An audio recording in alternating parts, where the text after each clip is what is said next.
As we all adapt to a COVID-19 world, BMI Tampa would like to thank our chapter sponsors for their ongoing support of manager education.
As we all adapt to a COVID-19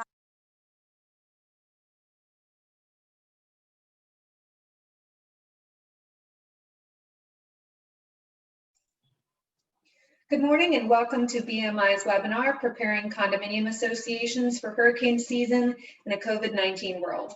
I'm your moderator, Michelle Newton from IOA, Insurance Office of America. I'm an insurance agent and advisor for Florida Community Associations with over 20 years experience. I also teach free continuing education classes for community association managers. More information on myself and IOA can be found on my website, floridacondoqueen.com, along with valuable insurance information for Florida condos. Today, I'm joined by Carrie Barnes, our Tampa Bay and Pinellas BMI chapter administrator, and Scott Wilcox of Drywhite, who will be helping to answer remediation questions in our Q&A segment. Scott has been in property management for 15 years and in disaster recovery restoration for 5. During his time in property management, Scott managed a high-rise condominium on Bayshore Boulevard in Tampa that was recognized as a leader in disaster preparedness. The city of Tampa asked specifically that the condo building he managed be used as a training facility for high-rise rescue scenarios for new recruits. Since that time, Scott has moved into disaster planning and recovery services, specializing in working with high-rise building managers to plan for and recover from property damage disasters.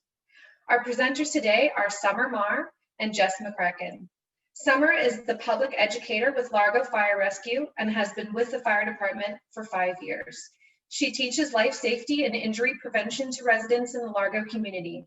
Among many topics, her education efforts place emphasis on storm preparedness, ensuring residents and business owners are prepared for before, during, and after a major storm. She has her bachelor's degree in elementary education and taught in grade school for 5 years prior to working for Largo.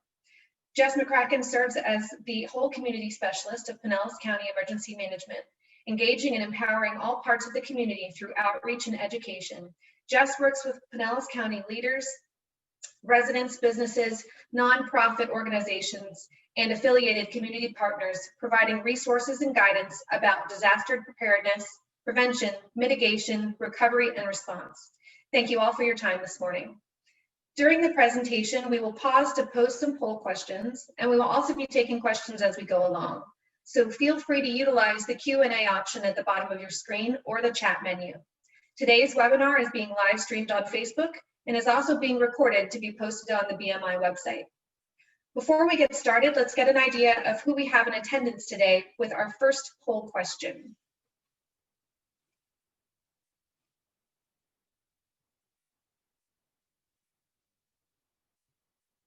And you should have a poll come up on your screen there, and you can tell us if you live in Pinellas County, Hillsborough County, Pasco, Polk, or Hernando, or if you're from outside the Tampa Bay area.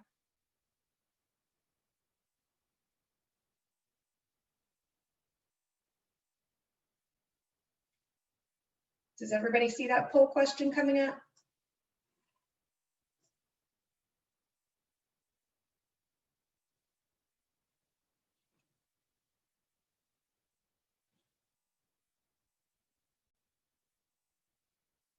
All right, for some reason that didn't seem like it worked. We'll try to figure that out before the next poll question comes up. In the meantime, we'll go ahead and start with our presentation. Jess, the floor is yours. Good morning, everyone. Thank you so much for having us today. I'm going to go ahead and share my screen here. Again, my name is Jess McCracken. I'm with Pinellas County Emergency Management. I'm the whole community specialist and responsible for doing education and outreach to our Pinellas County community. So today we're going to be talking about looking at hurricane season through a COVID-19 lens.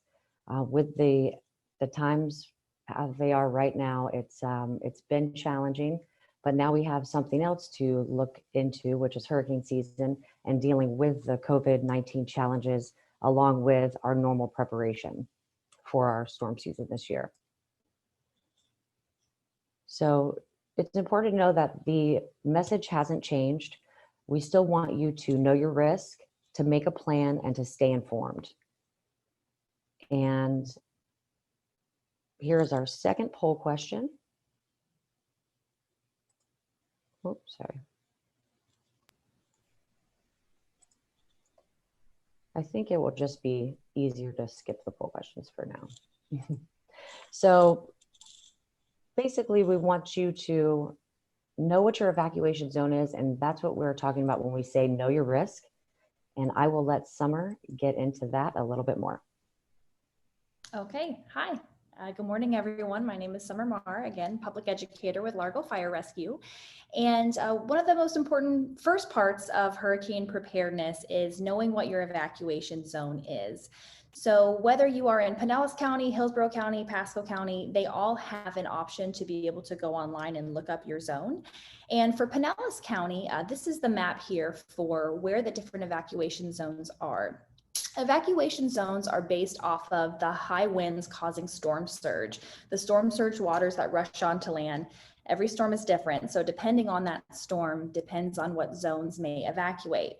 The zones start with zone A, and that's going to be the red areas that you see here on the map, and that's a potential of storm surge to go up to 11 feet. The storm surges go up from A all the way to zone E, which is a potential of up to 35 feet of storm surge. So that's some significant water rushing onto land if we were to get to zone E. So there are some ways that you can figure out how to know your evacuation zone. And one other really important thing to know when it comes to the zones is that if you are in anyone that you know that may be in a manufactured home community, they are automatically considered in zone A as well, and they will have to evacuate anytime a zone has to go. So if you want to go to the next slide, we'll talk about how you can find out what your zone is. You can find your evacuation zone on your Pinellas County utility bill or whichever bill you may have in your county. They may do the same. The property appraiser's website also has what evacuation zone you're in by looking up your address. There is a storm surge protector app on the county website that will show you what that height of storm surge would look like in your home based on your zone. You can find that there. The Ready Pinellas mobile app is another way to look up your zone.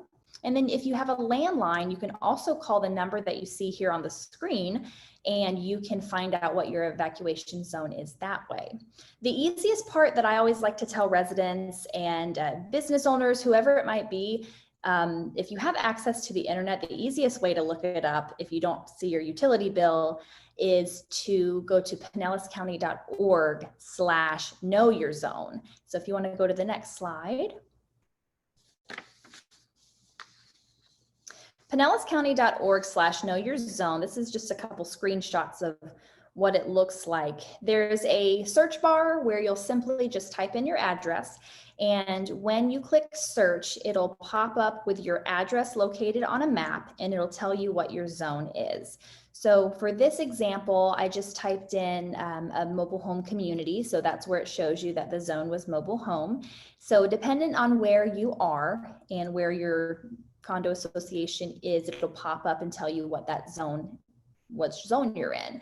It'll also tell you accommodations that are nearby. So that's when we go a little bit into your evacuation options. It'll show you what hotels are close, what shelters are nearby, shelter options, and shelters are going to be different depending on the storm, which ones are open. But this is a really great resource to find out about your nearby areas that you may, shelters to evacuate to, or hotels. And something important to also know, this example here, the screenshot I have of the Hampton Inn and Suites, Largo, that's an accommodation that is nearby this mobile home community.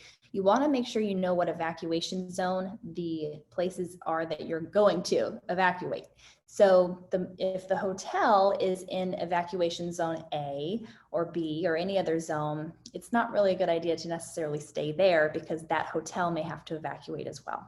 So you see here, it says evacuation zone X. That means that that hotel is in a non-evacuation zone. And that's the kind of hotel you want to go to, is one in a non-evacuation zone. All right, you can move on to the next slide, please.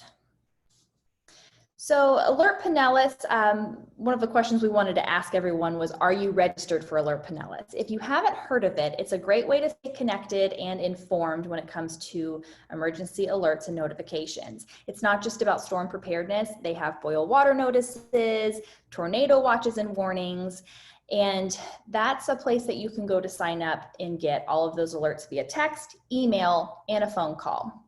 And you go to pinellascounty.org/alertpinellas, and that's how you sign up for those alerts.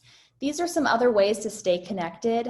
All of the county and your fire department, city, municipality websites and social media pages, Facebook and Twitter, during the event of a significant storm, all of those avenues will be pushing out important information. Pinellas County will be updating their website and information, and all of the cities will be as well, to keep you informed for the storm. Ready Pinellas is different than Alert Pinellas. Ready Pinellas is an app that you can download on your phone, and you can also look up your evacuation zone on that app. But it's a really cool tool that will show you, it has the hurricane guide in an online version. So you can look at the hurricane guide through Ready Pinellas. You can also find different hotel accommodations, a list of supplies to pack in your kits. So it's a really great app for storm preparedness.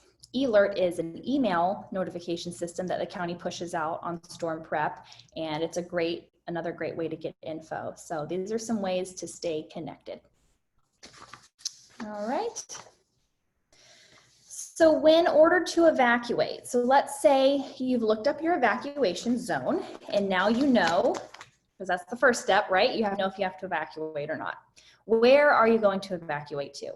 So here in Pinellas County, there are different options. The first option that we always want you to think of first is to stay with a friend or a family member in a non-evacuation zone.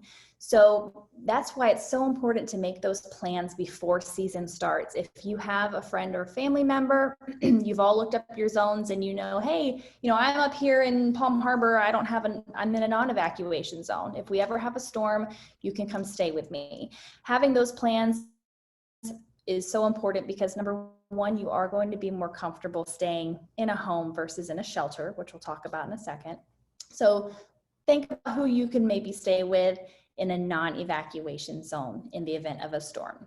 The other option we already talked about was staying at a hotel or a motel or an Airbnb in a non-evacuation zone. Now with that, you definitely have to make your reservations way ahead of schedule. So if you see that there's a potential storm out there that could even possibly come our way, if that's an option that you want, is to stay in a hotel, you want to go ahead and make those reservations and do some research. All the hotels first, ask about their pet policy, ask if they have a generator, ask if they're accepting what's going on with the COVID situation, if they're still accepting people in the event of a storm, just so you don't have any surprises that come your way with staying in a hotel. And the last resort option, which it is there because our main priority is our resident safety, is to stay in a public shelter. So if you have no other options for where to evacuate to, and you are in evacuation zone A or any evacuation zone for that matter, because again, depending on the storm, we just don't know which zones will be evacuated. So if you are in an evacuation zone and you don't have any other options, staying at a public shelter is an accommodation that we can provide for you. There are 3 different types of shelters. There are general shelters, there are pet-friendly shelters, and special needs shelters. If you want to go to the next slide. So we already talked about it's considered a last resort. You want to think of a public shelter more as a life raft, a lifeboat, not a cruise ship. It's not going to be the most comfortable place. We want our residents to understand the expectations before they go, that it is just a place for survival and there to keep you safe in the event of a storm. But it is going to be crowded and it's not the most comfortable option. If you have other options, we do encourage that you look at those. With COVID-19 right now, we are putting an emphasis on the social distancing and keeping our residents safe when they're going to the shelters. So spacing will look different. Normally, everyone had about 20 square feet per person or family, but now they've moved it to a little bit bigger spaces. So the county has worked very hard and been very diligent on making sure that proper social distancing is going to be put into place in the shelters. The wearing of masks is required in the shelters, so make sure that you add that as part of your preparedness kits, and hand sanitizer as well. It's also going to be, the way that they do meals will be different, but I think we're going to show a video with our shelter specialist that's going to talk a little bit more into detail about that. Some items to come prepared with: earplugs and an air mattress. I'll go over some more of that when we talk about items to bring in your kits. And not all shelters, that's something else to remember, is not all shelters are open during the storm. So it just depends on the storm, but you will get notifications signing up for Alert Pinellas and paying close attention to the Pinellas County website and calling the Citizens Information Center during a storm, and we'll let you know which shelters are going to be open. All right. On to the next slide. We'll talk a little bit about the special needs. So we said there's the general shelter, which is just for the general population. Special needs shelter. You want to pre-register for the special needs shelters.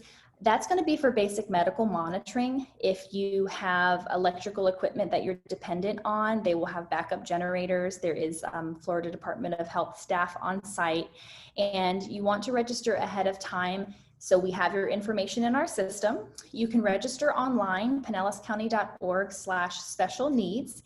And you can also call your local fire departments and they can assist you with registration. Because once they get your form, they'll call you and they'll figure out what the best place is, where the best shelter is for you to stay. And if you need transportation assistance, we can also assist with that. So you want to check the box on the form that you need assistance to the shelter, because we have the ability to be able to get you from your home to the shelter. We don't want transportation issues to be a problem for your safety. We want to make sure everybody can get to the shelter safely and we can help you get there. The 3 special needs shelters that we have in the county are Oak Grove Middle, John Hopkins Middle, and Dunedin Middle. All right. And we also have pet-friendly shelters, and that's for those who have cats and dogs to be able to bring to the shelter with them.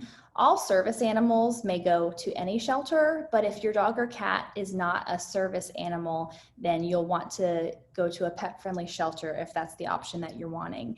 And we do have a couple of those. Largo High and Gibbs is our pet-friendly shelters. But if you are special needs and you're going to a special needs shelter, it's going to look just a little bit differently when it comes to caring for your pet.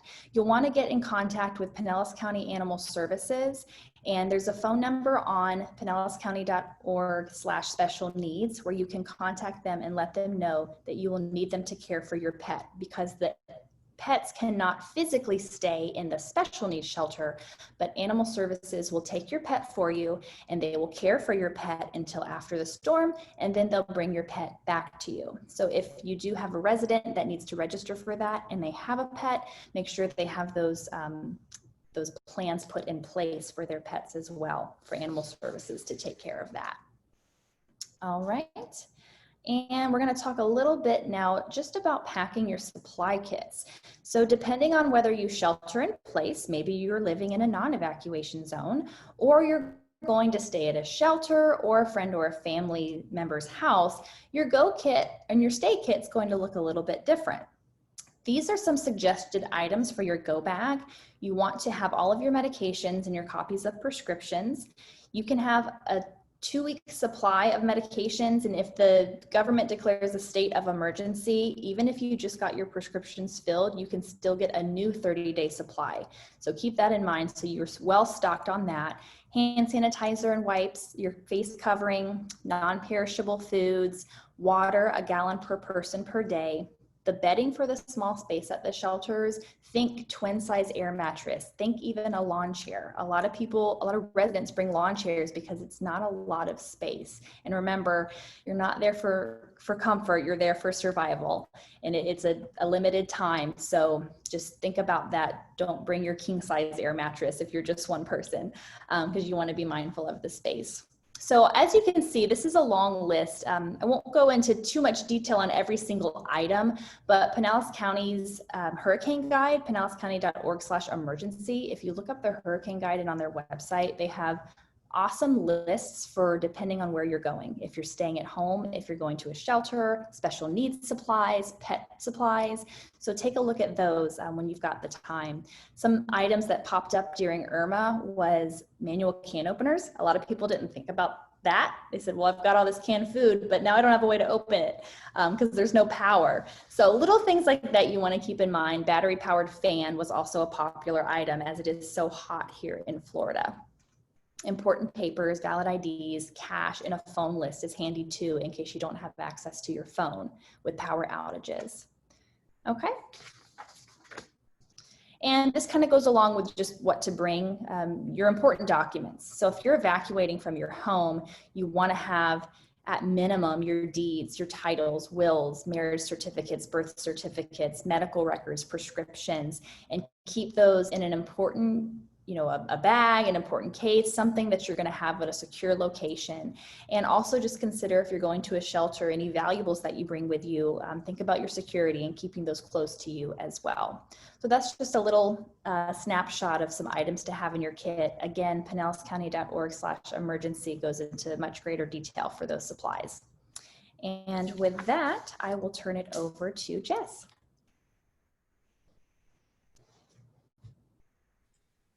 Thank you so much, Summer. That was a lot of great information.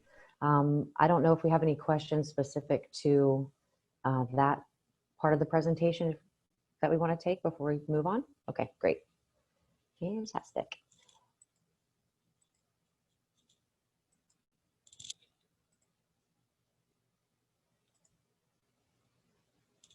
So the next polling question that we were going to ask would have been, do you have an emergency disaster plan? So when we're talking about emergency disaster plans, it's always important to remember to protect yourself, your family, or your residents. If you are an association property manager, protect people first. And Summer went through a lot of great ways to prepare in advance during blue skies to make sure that you and your family get to safety, have everything you need, and you're really protecting yourself, getting your pets taken care of. And for associations, communicating those disaster plans and what the association is going to be doing, when they're going to be shutting off certain utilities, when they're going to stop the elevator service. So that way people do not have unrealistic expectations for resources that may not be available to them. So let's get into a little bit about protecting your property and also about protecting your finances and your insurance. So before the storm, preparing your property, associations are a unique beast, and you've got the ownership of the unit owner, and then you've got your association. And a lot of times it can get confusing about who's responsible for what. and you don't want to leave it open to where you don't know, or you're taking into consideration that maybe somebody else is preparing something or taking care of a certain common area property, and then nobody's actually taking care of it. So it's important that we get those plans in place. So for the unit owner, as an let me back up. As an association, it may feel like there's a lot of things that are the unit owner's responsibility, but in fact, they have their own responsibilities in terms of their unit, and there are certain things that the association is responsible for. So let's get into some of the unit owner responsibilities. Make sure that you have your updated contact information with your board of directors or your property managers, so they know how to get in touch with you after the storm or during the storm if they're doing wellness checks. You want to install hurricane protection, hurricane shutters, putting wood over your doors, depending on what your condo shutter policy is. And that, again, is going to go into the association's disaster policy. But purchasing condo insurance and considering adding flood insurance, also looking into your association's policy to find out what coverages are there so you know how the building is protected. Creating a hurricane kit, as Summer went into a little bit, and creating a personal emergency disaster plan, meaning you know where you're going to go when the evacuation is called. Or if you're not in an evacuation zone, that you're going to be sheltering in place and that you have all of those materials and supplies ready to go for you and your family to withstand the storm. After a hurricane warning, you want to get all the furniture inside, take everything off of your balconies. Anything that's not anchored down or is freestanding will become a missile in a high wind event. And you don't want that to cause more damage to your property, someone else's property, or injure somebody. And you want to keep up to date with local news or weather, especially about the shelters. If you are going to be evacuating, we don't open every shelter every storm. So it's important that you look to your county websites. I know we're not all Pinellas County here today. So look to your county emergency management websites or your county websites to find out what shelters are actually going to be open, so you don't show up somewhere and no one's there. So after an evacuation order, check your local evacuation routes. If there's any blockage or traffic that's going to cause you issues getting to that shelter, you want to make sure to plan around that. Unplug all your electronics and try to place them at the highest elevation inside your unit. That way, especially if we're, a lot of the condos here, we're right here on the water, and salt water is a conductor. So if you have anything that's plugged in, it can cause sparks and possibly even fire in your unit. Shut off your water and electricity to the unit. And then you only want to return home when you've gotten the okay, when it's deemed safe to do so. So try to take caution in doing that. Hi, Jess, you've got a question? Sure. If someone needs sandbags, does the county assist with this? And how early before a storm can you get them? So that's a great question. If there's not a storm on the grid and we're not in that cone, you're not going to be able to get those sandbags, but the locations will be posted on the website. And in terms of how far in advance, I think it's 72 hours, but as soon as you're able to get them, they will be posted on the website. And Summer might actually know the answer to that. So this is just a fun little campaign that we ran. Now this is for mobile home park associations, but we ran a No Gnome Left Behind. So you can imagine in a high wind event, these gnomes are going to be flying everywhere, and there are a lot of them. So this gentleman was actually pretty funny. He got one for his birthday, put it out on the lawn, and the association got a little ticked, and so he bought all of the rest of them.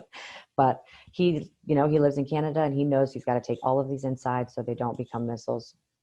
And the same thing goes if you are even in a high rise and you've got anything, lawn furniture, anything on those balconies, you want to get them taken inside. Now, if you are a snowbird and you leave for the summer months, you want to be sure to make sure your unit is protected and prepared before you leave. Do not leave that to your association manager. They also have to leave to prepare their homes and their families. So I do know that there are some programs out there that will come to your property and you give them access, you sign a contract, and they will prepare your home for you in the case that maybe you couldn't make it back for the year or whatever the case may be. So that might be something you want to look into. Now for the association, One of the main responsibilities is obviously to get all of the insurance policies in place and to create the plan for your association so your residents know what to do, when to do it, and how they're going to go about doing it. So creating your hurricane preparedness guide and your hurricane shelter policy, and making sure you have up-to-date information on all of your unit owners. So one thing that I recommend is publish your plan. Once you have come up with that disaster plan with the property manager and the board, publish it, post it on your website, give a copy to everybody in their mailbox and have them sign off on it, returning their information. This is where I'm going. This is where I'm evacuating to. Here's my contact information. So that way it's kind of an exchange of information, and it's a check and balance for both the association and the residents. And of course, have a list of your known vendors that you use for after the storm. So when it's time to get those repairs done, you're first on the list, or you already have that relationship set up with your landscaper or your plumber, whoever it might be, so they can come in there quickly and get you back up and running. A lot of restoration companies will have pre-registered programs or preferred programs where the association can sign up. They can have the restoration company come out, do an inspection, and see what the needs would be if you were to have certain damage to your property. And then you're a preferred customer when the storm hits. After the storm, when you're ready to get somebody out on the property, they're going to be there. You're going to be one of the first to get that service. In Blue Skies, you have a lot of business partners that want to talk to you as an association. They want to earn your business. They want to earn your trust.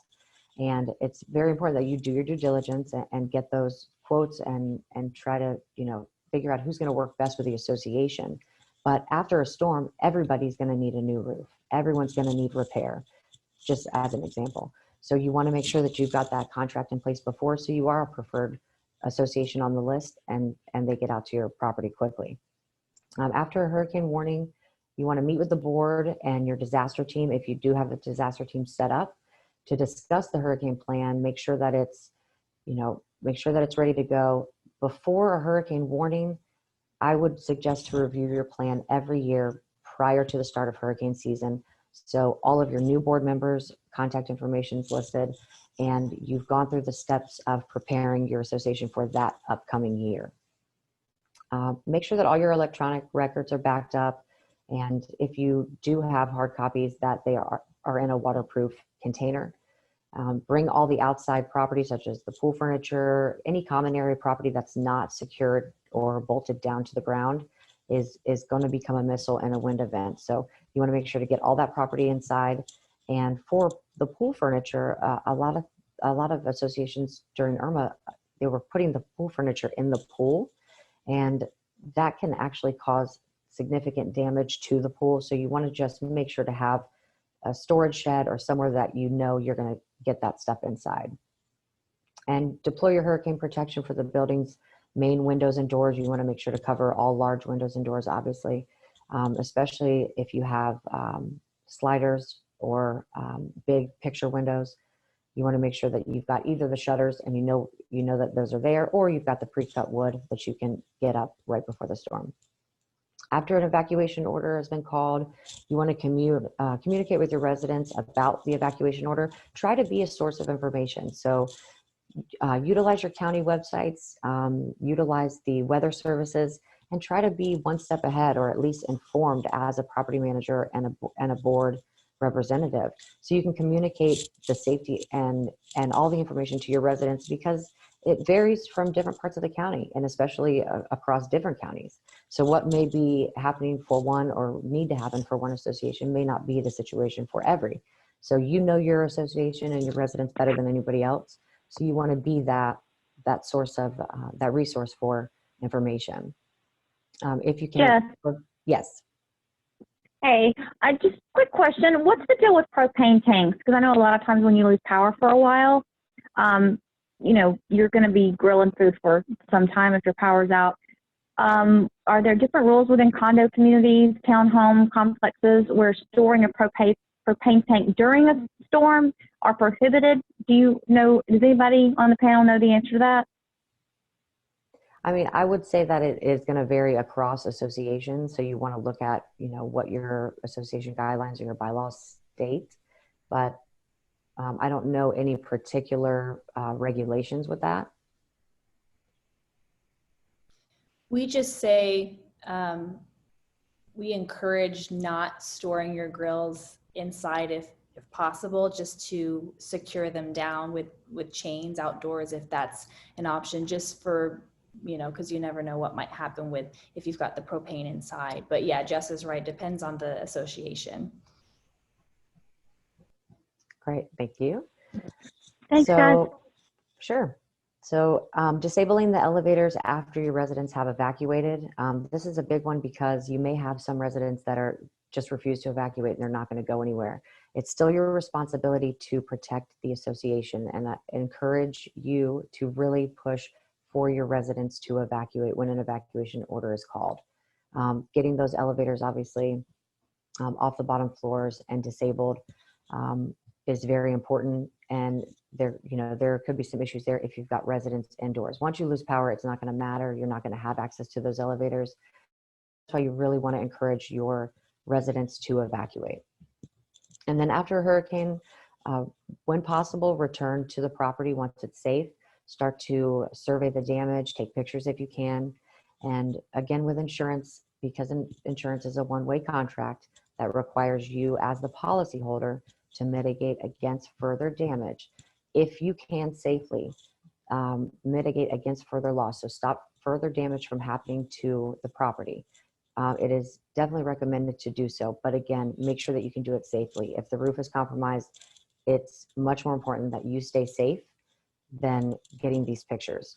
That's another reason signing up with these restoration companies beforehand is very important, because then you have somebody that is a professional, they're trained, they have the equipment, and they're going to be able to get on the property safely and know what to do. And hold a board meeting to discuss the next steps. Contact your insurance agent before filing a claim. You don't want to call the insurance company, you want to call your insurance agent. Let them walk you through the process. Again, depend on the professionals that you've established these relationships with. They know what they're doing. They are looking out for your best interests, and they will be able to make the process much more painless. And when you're going through something like a catastrophic event, it's going to be very stressful on everybody. Plus, you've got all of your residents wanting information, and that can be very overwhelming. So really depend on those business partners that you've created during blue skies, and it'll make the process much easier for you. So association property, we all know, central office buildings, utility lines, roadways, signage. You've got your tennis courts, any association owned vehicles or golf carts, and then homes that are, or units that are owned maybe by the association, or if you've got like a laundry room, a gym, any of the pool, anything like that. So the association grounds, when you're preparing that, you need to know what the association's responsibility is. Again, it's that, don't leave it up in the air so it doesn't get done. So you want to know what the action is that needs to be taken, when it's going to be taken, who's going to do it, how it's going to be done, how it'll be documented. Post that so everybody is on the same page, everybody's aware of the process, and then you want to practice your plan. So your plan is only as good as who knows about it and how much you have practiced or how comfortable you are with the procedure. And before the storm, this is more of landscape type stuff, but one of the things that I want to point out is to not drain your pool. You want to actually over chlorinate or super chlorinate your pool. So that way when you have debris in the water, it can cause algae, it can cause backup. If you super chlorinate your pool, it'll help with that. You don't want to drain the pool. It can actually cause your pool to lift or even pop out of the ground, which is going to be much more expensive to fix than something like debris damage. So when you're talking about preparing your insurance, when we look at emergency management or disaster plans, it's sometimes hard to think about insurance as a preparation tool, but we can't stop the storm from coming, and we can harden our homes, we can harden our buildings, but what we can do is prepare our insurance and make sure that if we sustain a loss, we're going to be taken care of after the storm hits. So it's important that you know your exposure, you know your options, and you know your coverage. And we'll get into a little bit more in just a second. So in general, back up your computer files, pre-register with your disaster companies. Again, photos and videos, a picture's worth 1,000 words. Do this during blue skies. I mean, don't wait until it's starting to rain to go out and take these pictures of the storms barreling down on you. So this will only take you, half a day. If you're a bigger association, it may take a little bit longer, but there are companies that will come out and do these types of things for you, so you have these records. And then you want to have your updated maintenance records, again, backed up, but you want to make sure that every maintenance record that you have is the updated version of that. After a storm, if you think about a catastrophic loss in the sense that if we have storm surge and everything's leveled, it could be difficult to see even where a property was at the time when it was still standing. So it's not going to be like we're thinking, look at the damage on my roof. If the home isn't there or the building isn't there, you want to have those updated maintenance records to show how old the roof was and when those last updates have been made. And then for the association, again, updating your contact information so all of your residents have that so they can get in touch with you. And then making sure when a part of your plan should be when you review your plan at the beginning of the year or when your board decides to do that. You've elected the new board, now you're going to review the hurricane plan, for example.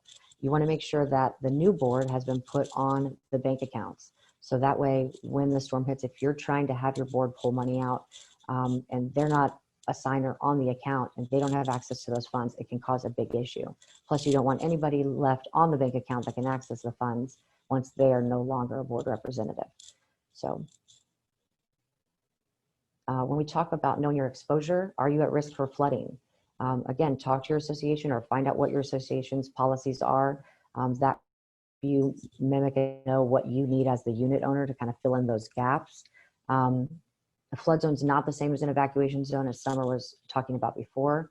Flood is rising or seeping waters from an exterior source. You can find your flood zone at pinellascounty.org/flooding, or if you want to look at the FEMA or NFIP websites. Again, any area in the county can flood. So even if you are not in a flood zone or a mortgage required flood zone, you could still get a low to mid risk flood zone policy, and it's way discounted on the premium, and then you're covered for flood.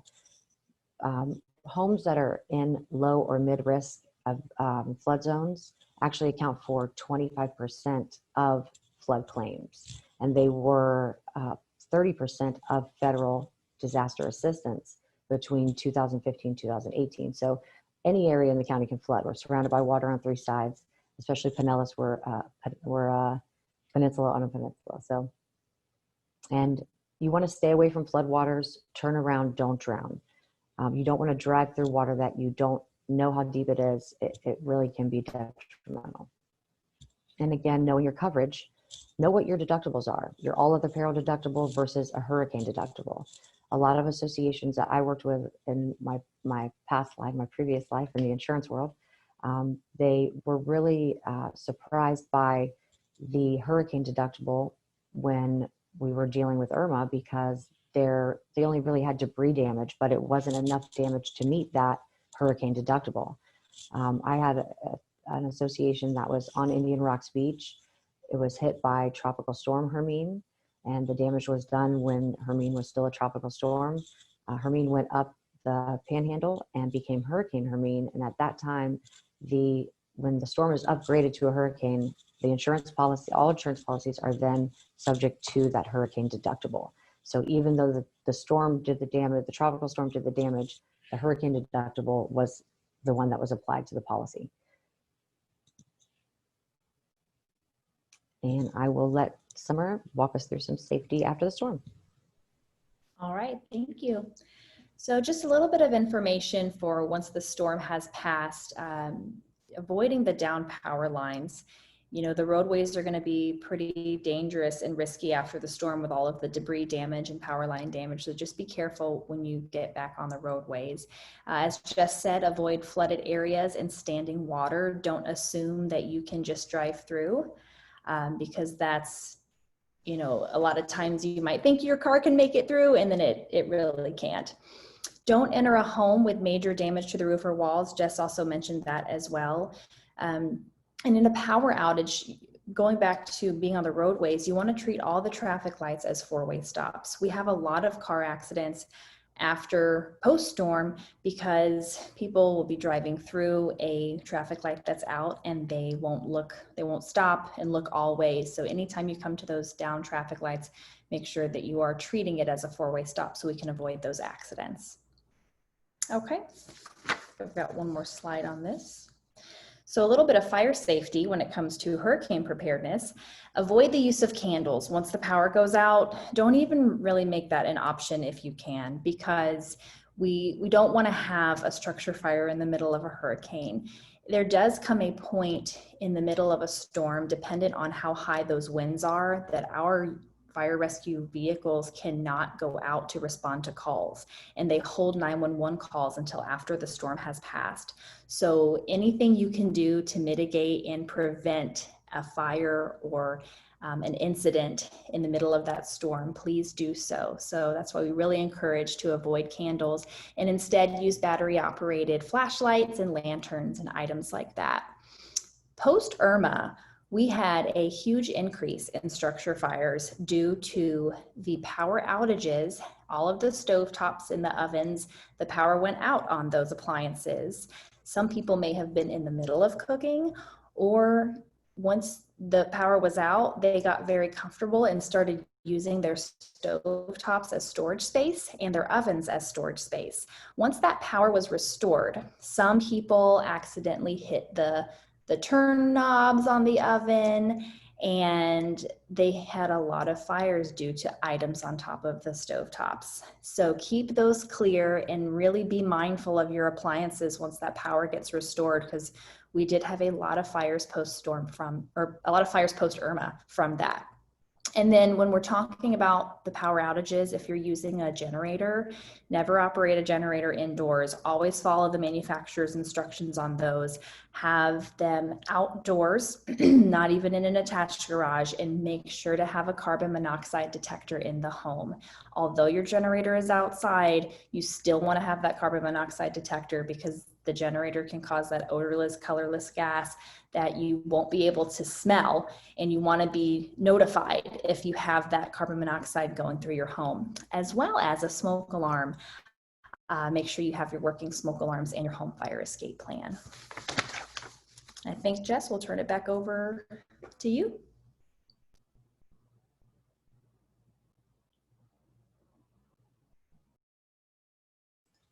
Thank you, Summer. Just a few items for after the storm when we're talking about, you come back, there is damage, and we need to start that claim process. Again, reach out to your agent, have them walk you through the process, making temporary repairs if you are able to do so safely. As Summer mentioned, do not enter a structure that has roof or wall damage. Keeping good records.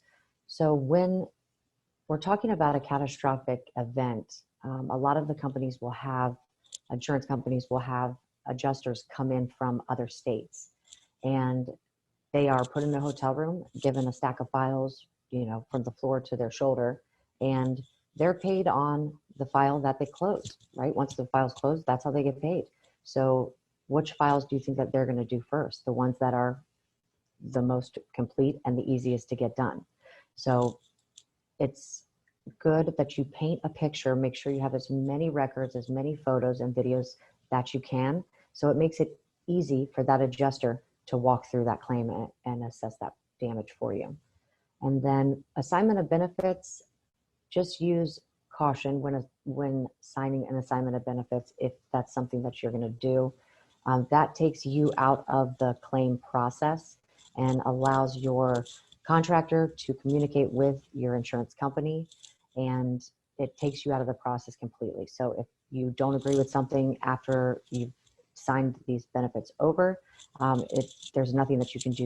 You lose control of the claim process. And do not sign anything you don't understand or you don't agree with. Once you sign it, it's something that's done, and you want to make sure that you are in full understanding of what the process is going to be, everything's going to be paid out, and how the claim was processed.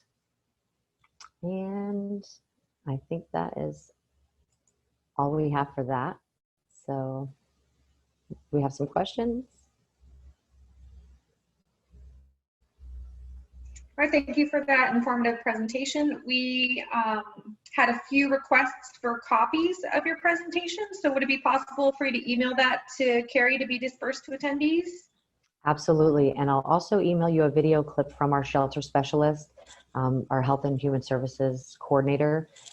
As you can imagine, she is very busy right now. So we got a little clip of that so she can go into a little bit of the COVID challenges when you're talking about sheltering, because I know that there's a lot of questions with that. So I'll get that to Carrie.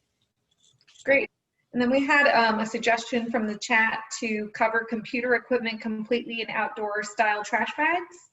And it's also important to elevate your valuables off the ground, put them on top of a counter or a table to prevent them from being damaged from flooding. Absolutely. And then we are now to the question and answer portion of our webinar. So if you have a question, please utilize the Q&A option at the bottom of your screen or the chat menu. We do have a question for Scott. When should a condo association or community association consult with a restoration company? Just like Jeff said, during blue skies, you want to make sure that you have your disaster plan in place well before hurricane season. That is the best time, but I'm sure any restoration company will be able to work with you. Just know that whatever vendor you select, make sure that they can handle your property. Just because a vendor collects clients doesn't necessarily mean a vendor can always take care of their clients. So make sure you have a well-established relationship with your vendor that they can honestly and quickly respond to your association's needs. Thank you so much. Do we have any other questions? Give a couple more seconds here. Okay. I don't have a question. I have a suggestion. This is Carrie with BMI. I just wanted to encourage people to think about their elderly neighbors when storm season becomes active, because there are a lot of elderly people that maybe don't get on the internet, or they're not, versed very well in navigating these things. So to show them a video like this from your cell phone, or if they are on the internet, send them the video so that they can watch it, and maybe help them get their game plan in place early on, especially if they're a special needs person. Great point. If we have no more questions, I'd like to thank BMI for organizing today's webinar, to Scott for standing by for questions, and to Summer and Jess for their presentation and information. Remember, if you missed any portion of this presentation, a recording of today's webinar will soon be posted on the BMI website at bmitampa.org. Thank you all for your attendance and attention. Stay safe and be well.